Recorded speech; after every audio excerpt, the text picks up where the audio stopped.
खबरों में बने रहने के लिए बेल आइकन दबाएं और फर्स्ट इंडिया न्यूज को सब्सक्राइब। आम जानकारियों के लिए केंद्र सरकार की ओर से घोषित 20 लाख करोड़ के पैकेज को लेकर मंत्री शांति धारीवाल का कहना है ये पैकेज नाकाफी है। इसके अलावा श्रमिकों के हालात और प्रदेश में कोरोना संकट समेत कई मुद्दों को लेकर यूडीएच मंत्री शांति धारीवाल ने खास बातचीत की फर्स्ट इंडिया न्यूज से।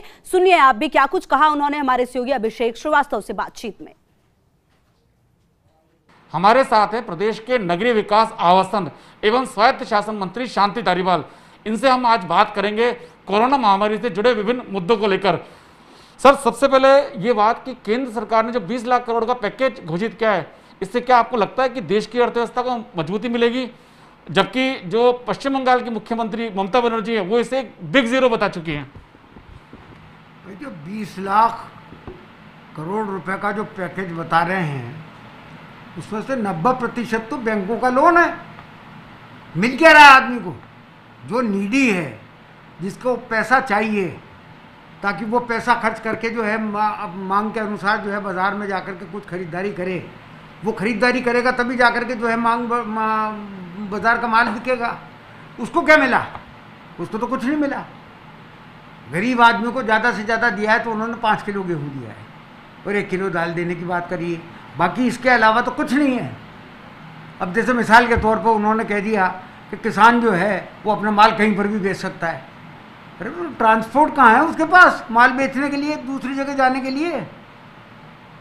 ट्रांसपोर्ट का खर्चा वो अगर उठा करके वो अगर मान लीजिए राजस्थान का आदमी मध्य प्रदेश में जाकर के अच्छे भाव मिलते हैं वहाँ जाता है तो बचेगा क्या फिर उसको ट्रांसपोर्ट के खर्चे के बाद? ठीक इसी तरीके से उन्होंने लघु उद्योगों को और बड़े मध्यम उद्योगों को जो राहत दी है वो कर्जा दिया है। और क्या दिया है? वो पहले से ही कर्ज में डूबे हुए हैं। पहले या तो उनका पहले का कर्जा माफ़ करते और या फिर जो है उनको नया कर्जा देते, तब तो बात समझ में आती। और या फिर उनको अनुदान देते। माल उनका पहले से पड़ा हुआ है। जब आप कोरोना चालू नहीं हुआ था उसके पहले का माल जो पड़ा हुआ वो ही नहीं बिका। मांग तो है नहीं बाज़ार में, बाज़ार तो बंद हो रहा है। जो खरीदार है उसके पास पैसा नहीं है, क्या खरीदेगा वो?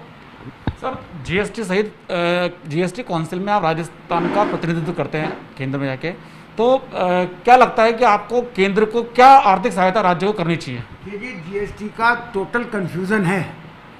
जिस तरीके से जीएसटी लागू की गई, कांग्रेस उसी वक्त उसी रोज से जो है इसकी खिलाफत कर रही है। ये गलत तरीके से लागू की गई है जीएसटी कांग्रेस की सरकार जब मनमोहन सिंह जी की सरकार थी तभी लागू करना चाहती थी, लेकिन वो तरीका अलग था। ये तरीका बिल्कुल अलग है। इस तरीके से तो अब व्यापारी परेशान हो चुका है। तो ये बातें सब कुछ हैं। और जीएसटी काउंसिल ने तो आप ये देखिए कि जो वादे को संविधान के तहत में, संविधान में लिखा हुआ बाकायदा का हर महीने आपको जो है आपका कंपनसेशन मिलेगा। 3-3, 4-4 महीने हो जाते हैं राज्य सरकारों को जो है सेंट्रल से कंपनसेशन नहीं मिलता। राजस्थान क्या चाहता है कि केंद्र सरकार से क्या आर्थिक सहायता मिले? राजस्थान सरकार पर्टिकुलर, राजस्थान की सरकार नहीं, सारी सरकारें, राज्य सरकारें सभी ये चाहती थी कि राज्य सरकार को सीधा केंद्र सरकार पैकेज देवे कोरोना के से लड़ने के लिए। दूसरी स्कीमों में तो जो पैसा आता है वो तो आता ही है, उसमें उसको भी रोक रखा है।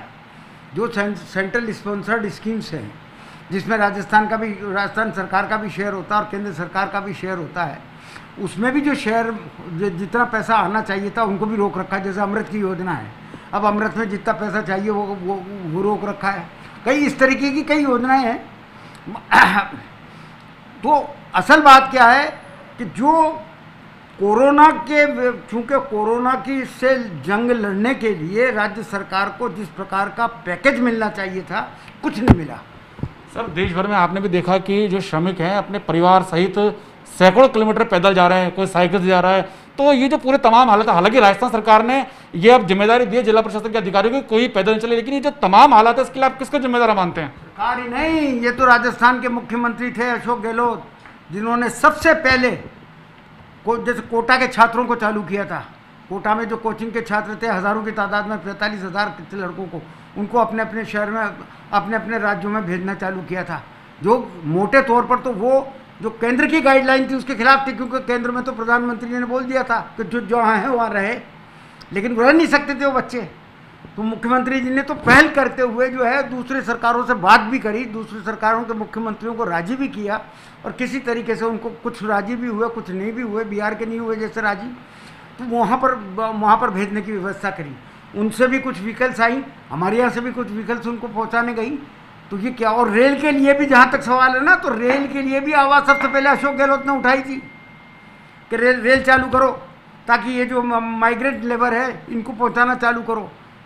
तो बड़ी मुश्किल से जाकर के इन्होंने अब जो है वो रेलें चालू करी हैं, और वो भी पूरी मात्रा में नहीं करी हैं। तो लोग बाग क्या करते, घर की याद आती थी, भूखे मर रहे थे, जाते अपने घर पैदल, लाखों की तादाद में लोग पैदल आए, लाखों की तादाद में आए।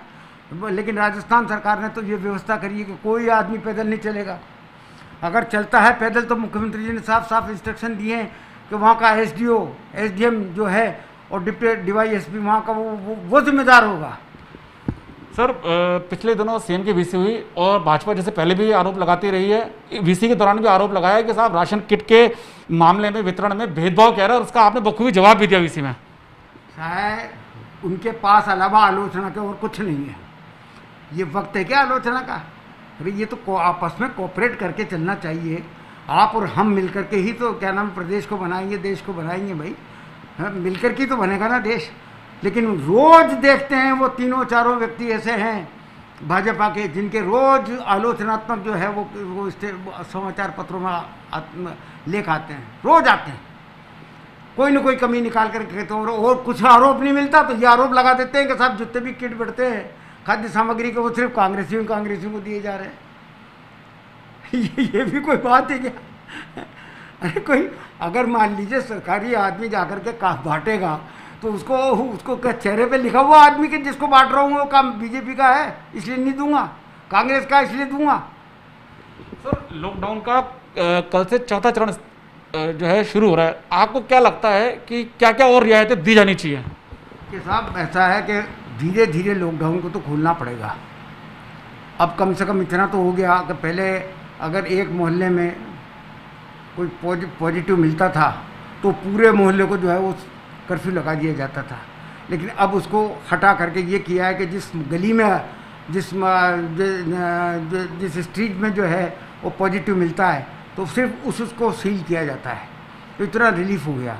और इसके अलावा भी मुख्यमंत्री जी ने तो कहा है बाज़ार खुलेगा, कुछ बताते मॉल नहीं खुलेंगे, सिनेमा हॉल नहीं खुलेंगे, ये नहीं खुलेंगे, कुछ पे पाबंदी लगाई है। तो मुख्यमंत्री जी की मंशा यही है, नज़र आती है कि वो धीरे धीरे सारा खोलना चाहते हैं। और उद्योगों के लिए तो कही दिया कि सब चालू करो अपना। सर, लेकिन देश की तरह राजस्थान में भी संक्रमितों का आंकड़ा बढ़ रहा है, लेकिन राजस्थान के लिए अच्छी बात यह है कि इसका रिकवरी रेट ज़्यादा है। इस पर क्या कहेंगे? सबसे बड़ी बात यही है, आप आंकड़े देख लीजिएगा, हर प्रदेश के देख लीजिएगा, जितने संक्रमित हैं वहाँ पर सबसे ज़्यादा मौतें हुई हैं। लेकिन राजस्थान ही एक अकेला ऐसा प्रदेश है कि जिसमें सबसे ज़्यादा जितने संक्रमित हैं उनको वो ठीक होकर के वापस चले गए हैं। और जो मौतें हुई हैं वो सबसे कम, मोर्टेलिटी सबसे कम राजस्थान में है। जो दूसरे प्रदेशों को देख करके देख लीजिएगा, उसका एवरेज निकाल लो आप, तो सबसे कम मोर्टेलिटी अगर है तो राजस्थान में है। केंद्रीय वित्त मंत्री उन्होंने जो आर्थिक पैकेज की घोषणा की तो उन्होंने इस दौरान कहा कि रियल एस्टेट खस्ता हालत में है, तो उसको उबारने के लिए हम सभी राज्य सरकारों को ये एडवाइजरी देंगे कि जितने भी प्रोजेक्ट है उनकी अवधि 1 साल बढ़ा दी जाए। लेकिन आपने एडवाइजरी का इंतजार किए बिना अवधि बढ़ाई। भाई इनकी एडवाइजरी रोज़ तो बदलती है केंद्र सरकार की, लेकिन फिर भी हमें तो एडवाइजरी को मानना पड़ता है और मानने के अनुसार काम करना पड़ता है। लेकिन एक सबसे बड़ी एडवाइजरी जो इनकी थी कि साहब जहाँ है वहाँ रहे, वो मुख्यमंत्री जी ने नहीं मानी। इसलिए जनता के हित के लिए नहीं मानी, छात्रों के हित के लिए, छात्राओं के हित के लिए नहीं मानी। और पहल करी इस बात की कि साहब जो जहाँ का बच्चा है, जहाँ की बच्ची है, वहाँ पर वो पहुँच जाए। उससे एक रास्ता खुला, और रास्ता खुलने से जो है पूरे देश के जो है जहाँ पर भी जो माइग्रेंट थे वो माइग्रेंटों का जो है अपने अपने प्रदेशों में जाना चालू हुआ। सर, प्रदेश का जो रियल एस्टेट है, आपने बेटरमेंट लेवी में राहत दी है, आपने उनकी निर्माण अवधि जो है 1 साल के लिए बढ़ा दी, तमाम चीज़ें कही हैं। इसके अलावा और क्या समझते हैं कि और क्या राहत दी जानी चाहिए रियल एस्टेट को, और सरकार इसके लिए आगे क्या कदम उठा रही है? भाई हमारी जो एक्सरसाइज है वो मोटे तौर पर इन्हीं बातों को लेकर के चल रही है कि किसी तरीके से ये बिल्डिंग इंडस्ट्री वापस खड़ी हो जाए, और इसमें जो जो रोडें हैं उनको ज़्यादा से ज़्यादा कंसेशंस जो हैं हम उनको देवें। इसी बात को लेकर के हम चाहे बिल्डिंग बायलॉज भी बदलेंगे, कोई दूसरे नियम कानून जो भी हैं उनको भी बदलने की कोशिश कर रहे हैं। टाइम लगेगा, समय लगेगा, क्योंकि सबसे कंसल्टेशन करके ही सब कुछ काम करना पड़ता है। लेकिन ये है कि हमारी नीयत ये है कि हम बिल्डिंग इंडस्ट्री को वापस खड़ा करना चाहते हैं। सर आखिरी सवाल, आपके पास नगरीय विकास आवासन स्वायत्त शासन विभाग है, जो निकाय हैं चाहे जेडी हो चाहे म्यूनसिपलिटी हो, इनकी आर्थिक हालत कोविड-19 से पहले भी खराब थे। अब कोविड-19 का इनके पास रेवेन्यू नहीं आ रहा और हालत खराब हो रही, तो क्या आपने कोई एक्शन प्लान है इनको उबारने का आर्थिक स्थिति से? उनकी आर्थिक स्थिति किस तरीके से मजबूत हो सकती है बगैर किसी टैक्स को लगाए, बगैर किसी उसको बात को लगा करके, उस पर भी विचार चल रहा है। तो ये कॉन्क्रीट चीज़ें जो भी हैं कुछ दिनों में सामने आएंगी। सर फर्स्ट इंडिया न्यूज़ से बातचीत के लिए बहुत बहुत शुक्रिया। मंत्री शांति धारीवाल का कहना है कि जो आर्थिक पैकेज घोषित किया है ये जो है पर्याप्त नहीं है, जो ज़रूरतमंद है उनके पास डायरेक्ट पैसा पहुंचना चाहिए था। वही इन्होंने राज्य सरकार के प्रयासों के बारे में जानकारी दी। निकायों के लिए कहते हैं कि निकायों को किस तरह से राज्य से बढ़ाया जाए, रियल एस्टेट को दोबारा किस तरह खड़ा किया जाए, इन तमाम चीज़ों को लेकर सरकार में उच्च स्तर पर मंथन चल रहा है और जल्द ही इसके सकारात्मक परिणाम आएंगे। कैमरा पर्सन राम निवास के साथ Abhishek Srivastava, first India news Jaipur.